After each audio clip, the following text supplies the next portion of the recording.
My ex-husband threw me out with nothing but the clothes on my back and a battered leather wallet my father had given me before he died.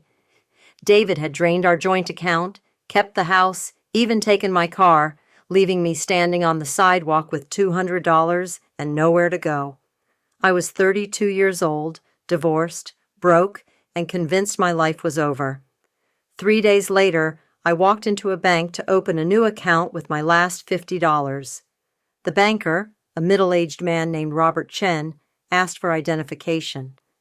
I handed him my driver's license and pulled out my father's old wallet to find my Social Security card. As I opened it, a faded business card fell onto his desk. Robert picked it up, read it, and the color drained from his face. His hands actually trembled as he looked from the card to me and back again. "Where did you get this?" he asked, his voice shaking. "My father gave it to me before he died." "Why? What's wrong?" Robert looked at me like I was a ghost. Then he said 5 words that would change my life forever. "Ms. Mitchell, please come with me." He led me to a private office, locked the door, and made a phone call I wasn't supposed to hear. What he said on that call would make my ex-husband realize he'd just made the most expensive mistake of his life. The private office Robert led me to wasn't like the open banking floor we'd just left. It was tucked behind a heavy wooden door with a brass nameplate that read Private Client Services. The room was all dark wood paneling and leather furniture, the kind of space that screamed money in a way I'd never been around before. Robert gestured for me to sit, then closed the door and turned the lock. The click of that lock made my heart race. Was I in trouble? Had my father done something illegal? Was this business card evidence of some crime I was about to be implicated in? "Ms. Mitchell," Robert said, sitting down across from me and placing the faded business card carefully on the desk between us. "Before we go any further, I need to confirm something. Your father was James Mitchell, correct? James Arthur Mitchell, born 1945, worked at Morrison Manufacturing until his death in 2010? "Yes," I said, my voice barely above a whisper. "He died 15 years ago. I was 17.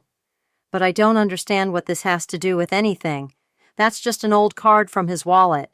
He kept everything, receipts from 20 years ago, business cards people gave him. He was sentimental like that." Robert picked up his desk phone and dialed a number. "Mr. Harrison, this is Robert Chen at the Midtown branch. I need you to come down here immediately. It's regarding the Mitchell account." He paused, listening.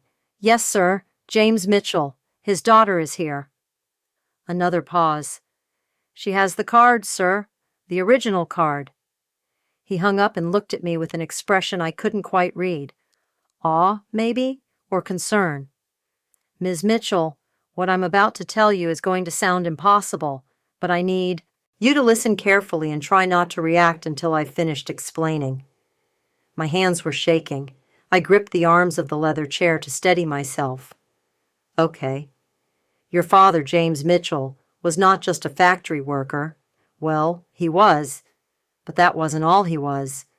In 1975, when he was 30 years old, he invented a specialized manufacturing component that revolutionized automotive production. He patented it, licensed it to 3 major car manufacturers, and over the next 35 years, those licensing agreements generated substantial royalties. I stared at him. "That's impossible. My father worked on the assembly line at Morrison Manufacturing. He came home every day with grease under his fingernails. We lived in a tiny house. We shopped at thrift stores. When he got sick, we couldn't afford the good treatments. If he had money, why would he let us live like that?" "Because he wasn't keeping the money for himself. He was building something for you. Every single royalty payment went into a trust fund established specifically for you, to be accessed when you turned 35 or if you experienced a qualifying hardship event. Divorce qualifies." The room seemed to tilt. "A trust fund. My father had a trust fund for me." "Not had. Has. The trust currently holds approximately $47 million in various investments, plus the ongoing royalty payments, which average about $2.3 million per year. The business card you just showed me is the key to accessing that trust. Your father kept the only physical copy, Told us that when his daughter came in with that card, we would know it was really you and not some imposter. I couldn't breathe. $47 million. My father, who I'd watched work himself to exhaustion, who died at 65 from a heart attack brought on by stress and a lifetime of hard labor, had left me $47 million. This is a joke, I heard myself say. This is some kind of scam. You're going to tell me I have millions and then ask me to pay fees to access it or something. Robert smiled sadly. I understand your skepticism, but in about 3 minutes, William Harrison, the senior vice president of this bank, is going to walk through that door. He personally managed your father's account for 30 years. He's the only person besides the lawyers who knew about this arrangement, and he's going to explain everything. What William Harrison told me when he arrived would explain not just why my father had hidden his wealth, but why he'd designed the trust specifically to protect me from people exactly like the man I'd just divorced. True to Robert's word, 3 minutes later, there was a knock on the door. A distinguished man in his 60s entered, silver-haired and wearing a suit that probably cost more than my car used to be worth. He looked at the business card on the desk, then at me, and his eyes actually filled with tears. "You look just like him," he said. "Sarah, I'm William Harrison. I knew your father for 30 years, and I'm so sorry we couldn't tell you about this sooner." Over the next hour, William explained everything. My father had grown up poor, the son of factory workers who'd struggled their entire lives. When he invented his component, he could have sold the patent outright for a quick payout. Instead, he'd licensed it, ensuring ongoing royalties that would continue as long as cars were being manufactured. But he'd seen what sudden wealth did to people in his community, how lottery winners and inheritance recipients often lost everything through bad decisions or predatory family members. So he'd designed something different, a trust that would remain hidden until I was old enough to handle it wisely, or until I faced a crisis that required intervention. He'd worked his factory job to maintain appearances, to give me a normal childhood, to teach me the value of hard work and money. He'd put every royalty payment into investments, growing my inheritance while living modestly himself. "Your father was brilliant," William said, "not just with his invention, but with his planning. He knew that if people knew about the money, they'd treat you differently. They'd use you, manipulate you, marry you for your wealth, rather than who you are. So he hid it. He gave you a normal life, taught you to work hard, to be independent, to not rely on money you hadn't earned, and then he set it up so that when you needed it most, it would be there." I thought about my childhood, the thrift store clothes that I'd been embarrassed about, the tiny house that I'd wished was bigger, the generic brand groceries, my father working double shifts, coming home exhausted. Had he been sacrificing comfort he could have afforded, all to teach me lessons about money? "Why didn't he tell me, Lamka?" I asked. "Before he died, why didn't he explain?" "He tried," William said gently. "Do you remember the last conversation you had with him? In the hospital?" I did. I'd been 17, terrified, watching my father die of a heart attack that the doctor said was caused by decades of stress and overwork. He'd been so weak, struggling to breathe, and he'd kept trying to tell me something about being careful, about the wallet, about a card that would help me when I needed it. I'd thought he was delirious. I'd held his hand and told him not to worry about wallets and cards, that he just needed to rest. And then he'd died, and I'd put his wallet in my drawer and barely looked at it for 15 years. "The card," I said, looking at the faded piece of cardstock that had just changed my entire life. "He was trying to tell me about this card." "Yes, and he'd told us that if anything happened to him before you turned 35, you'd find the card eventually, that you'd bring it to a bank, any bank in our network, and we'd recognize the account number printed on the back. It's been 15 years, Sarah. We'd almost given up hope that you'd find it." I picked up the card with shaking hands and turned it over. On the back, in faded ink, was a number sequence I'd never paid attention to before. Below it, In my father's handwriting were words I'd read 100 times without understanding. For Sarah, when she needs it most. I'd needed it most 3 days ago, standing on the sidewalk with everything I owned in a garbage bag, watching my ex-husband drive away in the car I'd helped pay for, headed to the house I'd helped buy with money he'd stolen from our joint account. What I didn't know yet was that David had been planning this divorce for 6 months, strategically positioning himself to take everything while leaving me with nothing, and my father's hidden fortune was about to turn his carefully laid plans into the biggest mistake of his life. "What happens now?" I asked William. "Now we begin the process of transferring the trust assets into your name.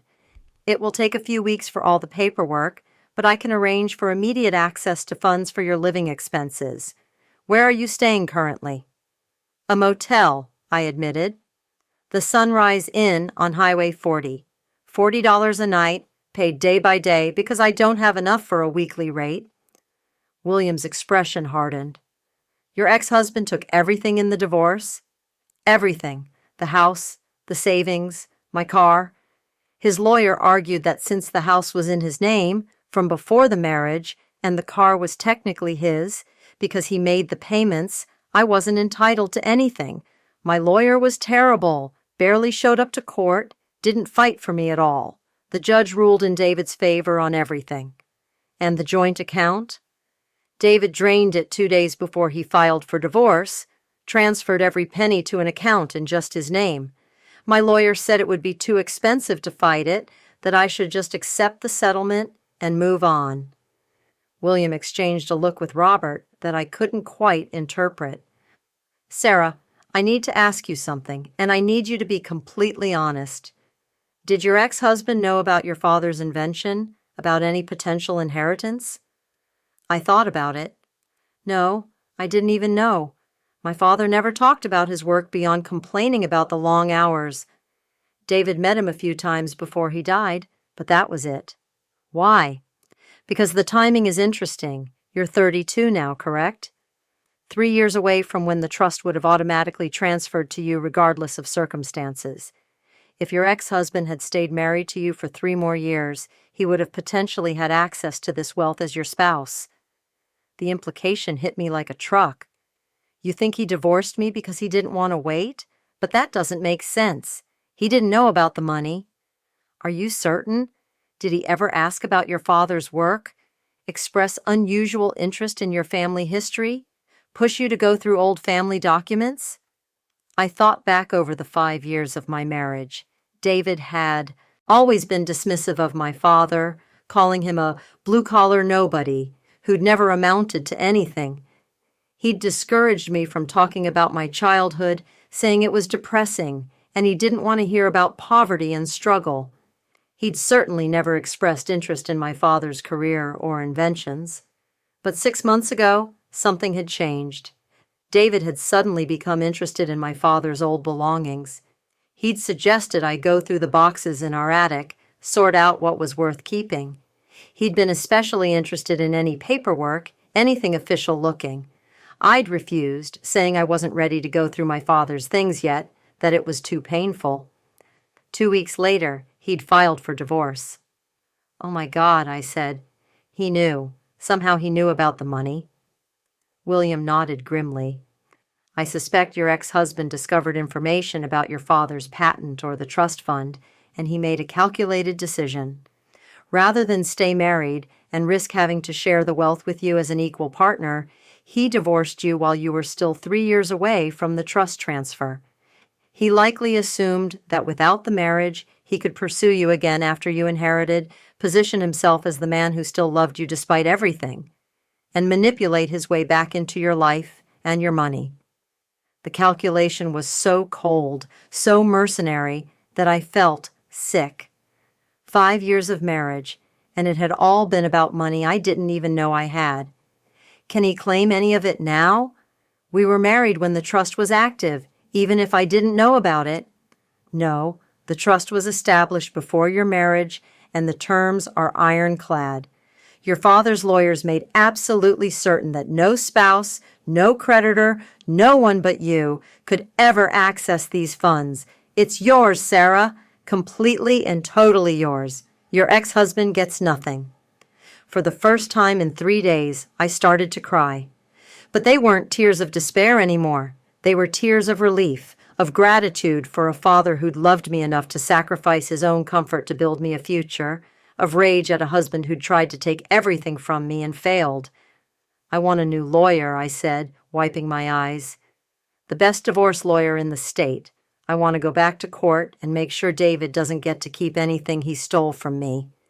And I want to know how he found out about the trust, because if someone at this bank told him, I want them prosecuted." William smiled, and it was a shark's smile, cold and predatory. "I'll personally recommend 3 excellent attorneys. As for the leak, we'll investigate immediately. But Sarah, there's something else you should know, something your father built into the trust specifically." "What?"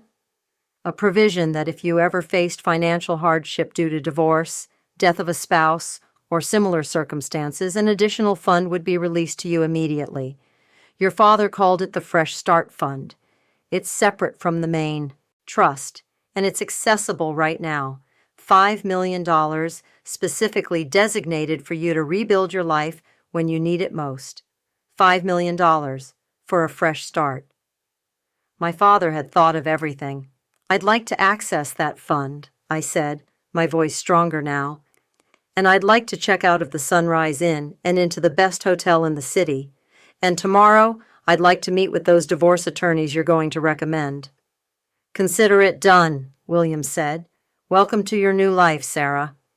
But what I would discover over the next few days about David's scheme to divorce me would reveal that my father's protections had been even more necessary than he'd known, and the consequences for my ex-husband were about to become very, very public. The hotel William recommended was the Grand Regency downtown, the kind of place I'd only ever seen in movies. My room was a suite with a view of the entire city, marble bathroom, king-sized bed with sheets that probably cost more than my monthly rent used to be. The staff treated me like royalty because William had called ahead and explained that I was a high-value client of the bank. I stood at the window that first night, looking out at the city lights, still not quite believing this was real. $47 million, plus $5 million available immediately, plus ongoing royalties of over $2 million per year. I was wealthy. Actually, genuinely wealthy. My phone rang. David. I'd been ignoring his calls for 3 days, but now, with my whole world transformed, I answered. "Sarah, thank God. Where are you? I've been worried sick." The concern in his voice was so fake, I almost laughed. "I'm fine, David. Better than fine, actually." "Look, I know the divorce was hard on you. I know you're upset about the house and the money, but I've been thinking, maybe we moved too fast. Maybe we should talk about reconciliation." There it was. Exactly what William had predicted. David thought I was broken, desperate, vulnerable. He thought he could swoop back in, play the magnanimous ex-husband willing to give me another chance, and position himself for when I eventually inherited my father's money. "Reconciliation," I repeated. "You want to reconcile. After you drained our bank account, took the house, took my car, and left me with $200. After your lawyer argued in court that I deserved nothing, now you want to reconcile." I was angry. I said things I didn't mean. The divorce lawyer was too aggressive. I should have stopped him. "Sarah, I still love you. I made a mistake." "You made several mistakes, David. But the biggest one was assuming I'd be desperate enough to take you back." "Where are you getting this attitude? 3 days ago you were crying on the sidewalk. Now you sound like you don't need me." "I don't need you. I never needed you. I just thought I did." "Sarah, be reasonable. You don't have a job. You don't have money. You don't have anywhere to live. I'm offering you a second chance. Don't be stupid." "I'm being smart, David. For the first time in 5 years, I'm being smart. Goodbye." I hung up before he could respond and blocked his number. Whatever reconciliation he'd been planning, Whatever scheme he'd constructed to get access to my inheritance, it was over before it started. The next morning I met with the first of the attorneys William had recommended. Her name was Margaret Reeves, and she had a reputation for destroying wealthy men in divorce court. She listened to my story with increasing interest, taking notes on a legal pad. "So your ex-husband drained the joint account, kept the house, kept the car, and your previous attorney didn't fight any of it?" "He said it would be too expensive to fight, that I should accept the settlement." Margaret's expression was ice cold. "Your previous attorney was either incompetent or paid off. Draining a joint account 2 days before filing for divorce is illegal in this state. It's called dissipation of marital assets. We can absolutely go back to court and demand reimbursement plus penalties. As for the house and car, even if they were in his name, you have a claim to their increased value during the marriage and to compensation for any payments you made toward them. I paid half the mortgage for 3 years before he filed for divorce, and I made most of the car payments. Then you're entitled to compensation. I'll file a motion to reopen the divorce settlement based on fraud and dissipation of assets. We'll go after everything he took and make sure he pays for what he did." "There's something else," I said, and I told her about the trust fund, about my suspicion that David had somehow discovered it and timed the divorce accordingly. Margaret's smile was predatory. "If we can prove he knew about the inheritance and deliberately divorced you to position himself for later manipulation, that's fraud. We can go after him not just in divorce court, but potentially in criminal court. Do you have any evidence he was researching your father or your family finances?" I thought about it. He used to use my laptop sometimes. If he was searching for information about my father's patents or the trust, there might be a record in the browser history. "Do you still have access to that laptop?" "No. It was at the house. He has it now." "Then we'll subpoena it. If there's evidence on that computer that he knew about the trust before filing for divorce, we have him." Over the next 2 weeks, Margaret worked faster than I thought possible. She filed motions to reopen the divorce, submitted subpoenas for David's financial records and my old laptop, and demanded a full accounting of the joint account he'd drained.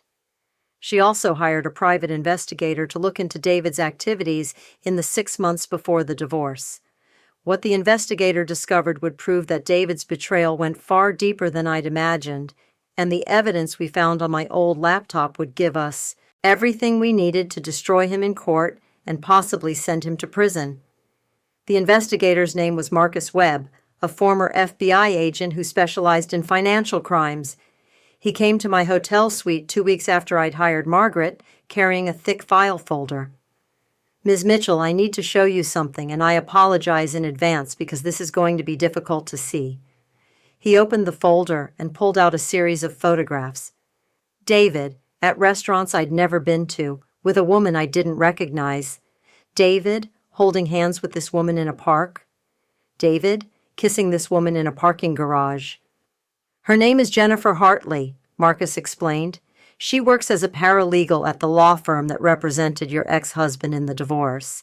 They've been seeing each other for approximately 8 months. The relationship predates his filing for divorce by 2 months. Adultery. David had been cheating on me before he'd even filed. The divorce hadn't been about incompatibility or growing apart, or any of the vague reasons he'd cited in the paperwork. It had been about Jennifer. "There's more," Marcus said. "Jennifer Hartley has access to legal databases and court records through her firm. 3 months before your ex-husband filed for divorce, someone using her login credentials ran searches on James Mitchell, patent records, and trust fund structures. The searches were run from your ex-husband's IP address. He used her access to research my father's patent. That's how he found out about the trust." "Yes, and that's fraud. He used privileged legal access to discover confidential financial information, then used that information to time his divorce filing strategically. Jennifer Hartley could lose her job and potentially face criminal charges for allowing unauthorized use of her credentials. Your ex-husband could face fraud charges for using that information to inform his divorce strategy." "What about the laptop? Did the subpoena go through?" "It did. We received it yesterday, and our forensic team has been analyzing it. Your ex-husband deleted the browser history, but deleted data can be recovered. We found searches on James Mitchell, Mitchell Trust, automotive patents, royalty income streams, and trust fund access requirements, all conducted in the 3 months before he filed for divorce. He pulled out printed screenshots of the searches. I stared at them, seeing my father's name over and over, seeing David's calculated research into exactly how much I stood to inherit and when I would receive it. He knew everything, I said. He knew about the $47 million. He knew about the royalties. He knew I'd get access at 35 or in case of hardship. And he decided to divorce me, take everything I had, and leave me desperate so he could come back later and manipulate me. That appears to be his plan, yes. There's also evidence he was planning to contest the trust itself if he remained married to you. We found research on spousal rights to inheritances, ways to challenge trust provisions, and specific searches about the James Mitchell Trust's vulnerability to legal challenges. If he'd stayed married to you until you turned 35, he would have tried to claim half of the inheritance as marital property. The calculation was breathtaking.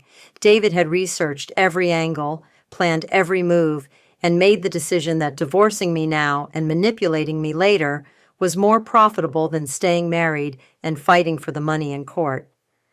But by divorcing me now, he lost any claim to the trust entirely, I said. Correct, which means his plan backfired spectacularly. He left you with nothing, expecting you to be desperate and vulnerable when he came back into your life.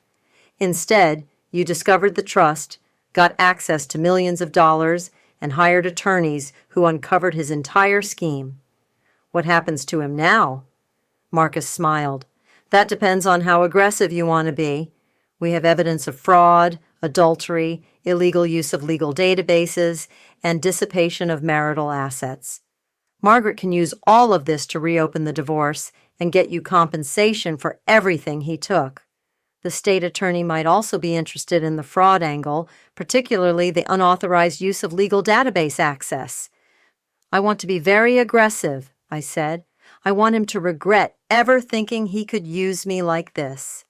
And that's exactly what we did. The court hearing to reopen the divorce settlement was scheduled for 3 weeks after I'd discovered the trust. In those 3 weeks, my life transformed in ways I still couldn't quite process.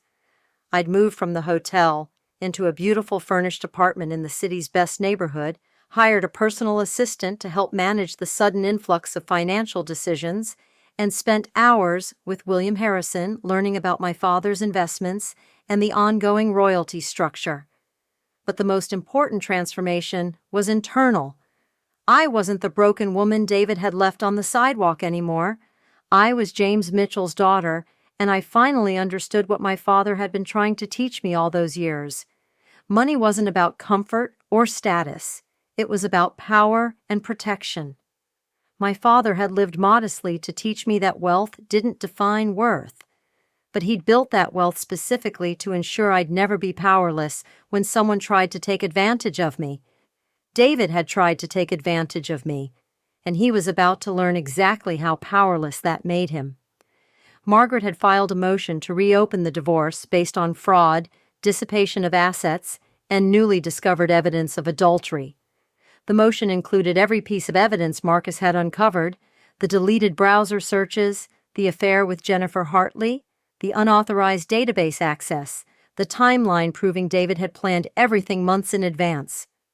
David's attorney had responded with predictable outrage, claiming we were harassing his client, that the original divorce settlement was final and binding, that I was just bitter about the outcome and trying to use false allegations to get revenge. But Margaret had filed one additional document that changed everything: a full financial disclosure showing my access to the Mitchell Trust and my current net worth of over $50 million. That disclosure made it clear that I wasn't desperate, wasn't trying to get a few $1,000s back from my ex-husband out of necessity. I was coming after him purely for justice. The morning of the hearing, I dressed in a tailored suit that cost more than my entire wardrobe used to be worth. Margaret had advised me on appearance: professional, wealthy, confident. I needed to walk into that courtroom looking nothing like the broken woman David had discarded. When I arrived at the courthouse with Margaret, David was already there with his attorney, a sharp-faced man named Richard Moss, who had a reputation for crushing desperate ex-wives in divorce court. David saw me, and his expression went through a remarkable transformation: shock, confusion, and then fear, as he took in my expensive clothes, my confident posture, my complete lack of the desperate vulnerability he'd been counting on. "Sarah," he said, taking a step toward me, "you look different than you expected," I said pleasantly. "I imagine I do. A lot has changed in 3 weeks, David." His attorney pulled him back, whispering urgently in his ear. David's face went pale as Moss explained something to him, probably warning him that I'd hired Margaret Reeves and that the hearing wasn't going to be the easy dismissal he'd anticipated. We entered the courtroom. Judge Patricia Anderson presided, a woman in her 60s, with a reputation for having absolutely no patience for men who tried to cheat their wives in divorce proceedings. Margaret had specifically requested her, knowing her history. "We're here on a motion to reopen the divorce settlement of Morrison versus Morrison," Judge Anderson said, looking over her glasses at both legal teams. "Ms. Reeves, you're representing the petitioner. Make your case." Margaret stood, and for the next 20 minutes, she systematically destroyed David's position. She presented the evidence of the drained joint account, proving that David had transferred $43,000 to his personal account 48 hours before filing for divorce. She presented evidence of the affair with Jennifer Hartley, showing that David had been involved with another woman for months before the divorce. She presented the forensic analysis of my laptop, showing David's extensive research into my father's trust fund. But the killing blow was the evidence of the unauthorized database access. Your Honor, the respondent used his girlfriend's privileged legal database access to research confidential financial information about the petitioner's family. He then used that information to time his divorce filing strategically, specifically choosing to divorce Miss Mitchell 3 years before she would gain access to a substantial trust fund. The evidence shows he planned to divorce her, leave her financially desperate, and then re-enter her life to manipulate access to her inheritance. Judge Anderson's expression grew darker with each piece of evidence. She looked at David with open contempt. "Mr. Morrison, did you in fact conduct searches about the Mitchell Trust using a legal database you were not authorized to access?" David's attorney started to answer, but the judge cut him off. "I asked Mr. Morrison, counsel. Mr. Morrison, answer the question." David stood, clearly uncomfortable. "I may have done some research, Your Honor, but I was just trying to understand my wife's financial background." "You researched a confidential trust fund, calculated when she would receive access to it, and then filed for divorce, precisely timed to position yourself for later financial manipulation. Is that accurate?" "That's not... the timing was coincidental." "The timing was calculated to the month, Mr. Morrison. You divorced your wife 3 years before she would receive access to $47 million, drained her bank account to leave her desperate, took everything in the settlement, and based on witness statements, attempted to reconcile with her 2 days after the divorce was finalized. Does that sound coincidental to you?" David had no answer. His attorney tried to intervene, arguing that the trust fund was irrelevant to the original divorce proceedings since I hadn't known about it at the time, but Judge Anderson shut him down. "The trust fund is extremely relevant because it proves motive for fraud. Mr. Morrison deliberately concealed his knowledge of this asset and used that knowledge to manipulate the timing and terms of his divorce. That's fraud, Mr. Moss, and I don't tolerate fraud in my courtroom." What Judge Anderson ruled in the next 5 minutes would not only reverse the divorce settlement, but set in motion consequences that would cost David everything he'd stolen from me and significantly more. "I'm granting the motion to reopen," Judge Anderson said. "Furthermore, I'm reversing the original settlement in its entirety. The house will be sold and proceeds split equally. The The vehicle will be returned to Miss Mitchell, or she will be compensated for its full value. The joint account funds will be returned with interest and penalties for dissipation of marital assets." David's face went white.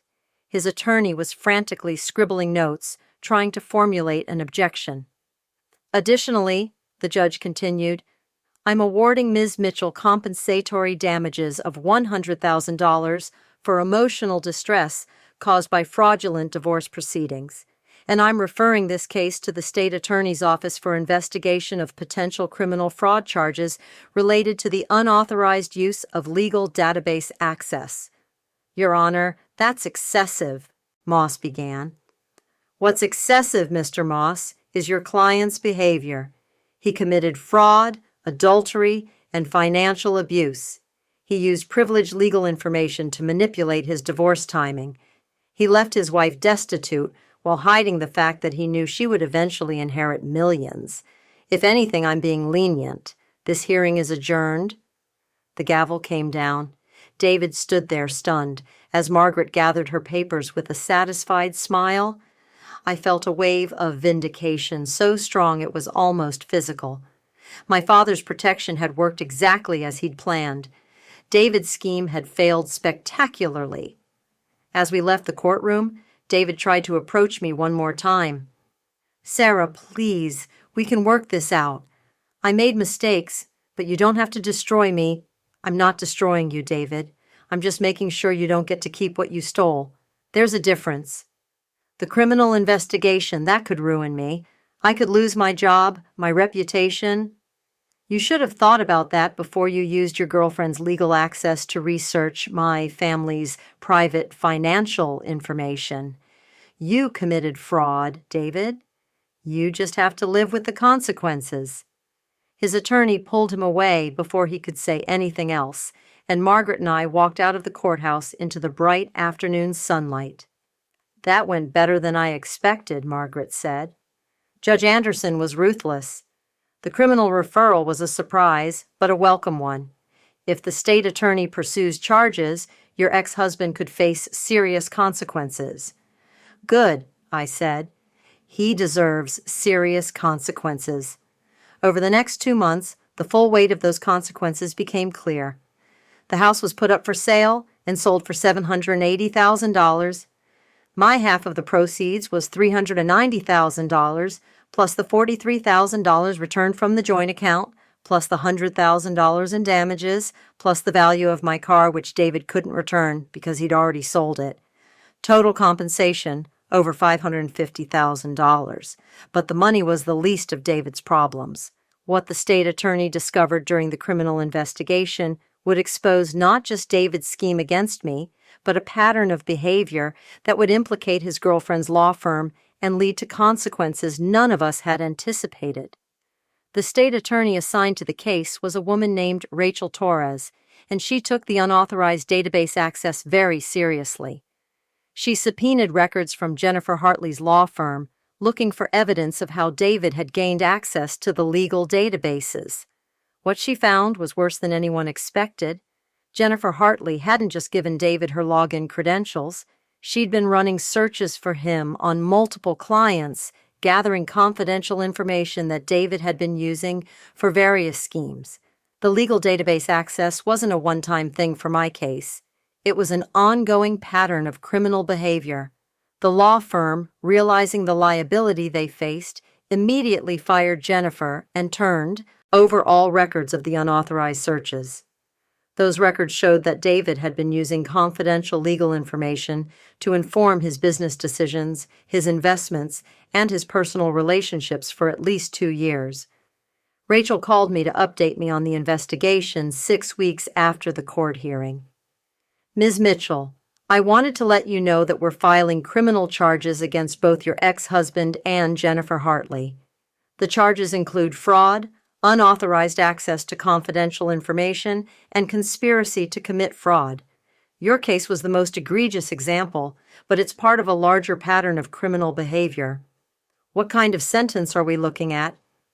If convicted, they could each face up to 5 years in prison and substantial fines. The law firm is also facing civil liability for failing to properly monitor database access. This is going to be a significant case. 5 years in prison. David had tried to steal my inheritance and manipulate me for money, and now he was facing prison time. But I felt no satisfaction in it, just a kind of tired relief that he wouldn't be able to do this to anyone else. The trial was set for 6 months later. In the meantime, my life continued its transformation. I'd started working with a financial advisor to understand my inheritance and make plans for the future. The trust fund wasn't just money sitting in an account. It was investments, real estate, ongoing royalty streams, and a complex structure that required active management. I'd also started learning about my father's invention. William Harrison had given me copies of the original patent, the licensing agreements, and the history of how the component had revolutionized automotive manufacturing. My father had invented a specialized gear mechanism that improved fuel efficiency in cars by 3%. It didn't sound like much, but across millions of vehicles and decades of production, that 3% efficiency had been worth billions to the car manufacturers. And my father had licensed it rather than sold it, ensuring that his daughter would benefit from every car manufactured with his invention for as long as the patents remained active. I visited his grave for the first time since the discovery of the trust. It was a simple headstone in a modest cemetery, nothing fancy or expensive. Just his name, his dates, and a phrase he'd chosen himself. He worked hard, so she wouldn't have to. I stood there for a long time, crying and talking to him like he could hear me. "You were so smart, Dad. You knew exactly what to do. You knew I needed to learn to work hard, to value money, to not rely on wealth I hadn't earned, but you also knew I needed protection from people like David. You built this whole thing just to make sure I'd be okay, and I never even knew. I wish I'd listened to you in the hospital. I wish I'd understood what you were trying to tell me about the card. But I found it, Dad. When I needed it most, I found it. Just like you knew I would." A few days later, I got a call from an unexpected source, Jennifer Hartley. She was calling from her attorney's office, and she wanted to make a statement. "Ms. Mitchell, I know you have no reason to listen to me, but I wanted to tell you something. About David. About how this all started." "I'm listening," I said cautiously. "David approached me about 8 months ago. He told me he was planning to divorce you, and he asked if I could help him research your family's financial background. He said he wanted to make sure you weren't hiding assets. I thought it was a normal divorce strategy, so I gave him my database login. I didn't know he was going to use it for fraud. I didn't know about the trust fund or his plan to manipulate you." "You gave confidential legal access to someone who wasn't authorized. That's illegal whether you knew his intentions or not." "I know, and I'm facing criminal charges, and I've lost my career, and I deserve all of it. But I wanted you to know that David lied to me too. He told me you were having an affair, that you were trying to take everything in the divorce, that he needed evidence to protect himself. I believed him because I was in love with him and I thought he loved me. But he was using me the same way he was using you, just for different reasons." I thought about that. David had manipulated both of us, just with different strategies. He'd used romance and lies to manipulate Jennifer into helping him commit fraud. He'd used marriage and false love to position himself for access to my inheritance. "What happened to you and David?" I asked. "Are you still together?" He dumped me the day after the court hearing, said I was a liability and he couldn't be associated with me anymore. Said if I tried to contact him, he'd claim I'd done everything without his knowledge and make it look like I was a scorned ex-girlfriend making false accusations. He threw me away the same way he threw you away, Miss Mitchell, as soon as I wasn't useful anymore. There was a kind of poetry in that. David had betrayed both of us, and now both of us were testifying against him. "Thank you for calling," I said. "I hope you get the help you need." "I hope you're happy, Ms. Mitchell. I hope your father's money brings you everything you deserve." After she hung up, I thought about happiness. I had $50 million, a beautiful apartment, financial security for life, and the satisfaction of seeing David face consequences for his fraud. But was I happy? Not yet. But I was getting there. What happened at David's trial would bring closure to this chapter of my life, and the sentence the judge handed down would ensure that my ex-husband's attempt to steal my inheritance cost him far more than money. The trial lasted 2 weeks. The prosecution presented overwhelming evidence: the browser searches, the database access records, the affair timeline, the divorce timing, the attempted reconciliation. David's attorney tried to argue that his client had just been doing normal divorce preparation research, but the evidence of intent was too strong. The jury took 3 hours to return a verdict: guilty on all counts. At sentencing, Judge Anderson addressed David directly. "Mr. Morrison, you committed fraud against your wife, you manipulated a legal professional into helping you commit crimes, and you showed absolutely no remorse for your actions. You saw a woman you claimed to love as nothing more than a potential source of wealth, and you constructed an elaborate scheme to position yourself to steal that wealth. This court takes such behavior very seriously." She sentenced him to 4 years in prison with the possibility of parole after 2. She also ordered him to pay restitution of $100,000 to me for the emotional damage and legal costs of fighting his fraud, on top of the money he'd already been ordered to return. Jennifer Hartley received 2 years, with 1 year suspended due to her cooperation and her testimony against David. I sat in the courtroom and watched David's face as the sentence was read. He looked broken, defeated, nothing like the confident man who'd handed me divorce papers and taken everything I owned. After the trial, Rachel Torres approached me in the hallway. "Justice was served today, Miss Mitchell. Your father would be proud." "My father was proud of me long before any of this happened," I said. "But yes, I think he'd be glad to see David face consequences." That evening, I went back to my father's grave. I brought flowers this time, and I sat on the grass next to his headstone and told him about the trial, about David's sentence, about how his careful planning had protected me exactly as he'd intended. "You knew," I said. "You knew that someone might try to take advantage of me someday. You knew I'd need protection, need resources, need the ability to fight back. And you made sure I'd have everything I needed, right when I needed it most. The card in the wallet, the trust fund, the careful timing. It was all designed to activate exactly when I was most vulnerable. You were protecting me even after you were gone, Dad, and it worked." 6 months after the trial, I made a decision about what to do with my wealth. I could have lived a life of luxury, never working another day, traveling the world on my father's royalties. But that's not what he would have wanted. He'd worked hard to teach me that wealth was about responsibility, not indulgence. I established the James Mitchell Foundation, dedicated to helping children from working-class backgrounds access education and opportunities. The foundation offered scholarships, mentorship programs, and resources for kids whose parents worked factory jobs or struggled to make ends meet, just like my father had. I also funded a program specifically for divorced women facing financial hardship, offering legal assistance and temporary financial support to help them rebuild their lives. I called it the Fresh Start Program, echoing the name my father had given to his emergency fund for me. The foundation launched with an initial endowment of $10 million from the trust, with ongoing funding from the royalties. It wasn't charity. It was investment in people who just needed someone to believe in their potential, the way my father had believed in mine. A year after discovering the trust, I was managing the foundation full-time, working harder than I ever had in my life, but for something that mattered. I was happy, genuinely happy, in a way I'd never been during my marriage to David. I thought about him sometimes, in prison, dealing with the consequences of his greed. I didn't hate him anymore. I just felt sorry for him.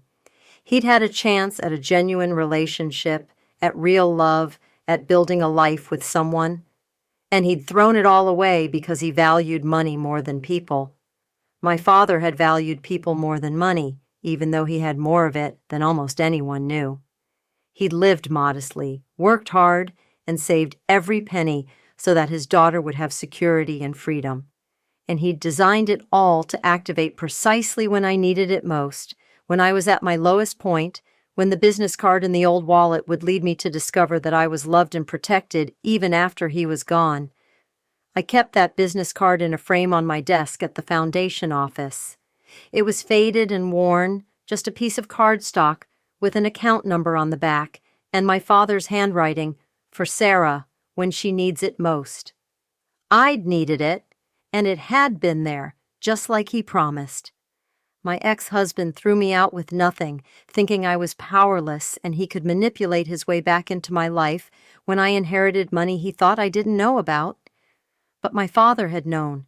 He'd known someone might try this someday, and he'd built a fortress of protection around me disguised as a humble life and an old wallet with a faded card inside. David got 4 years in prison and lost everything he'd tried to steal.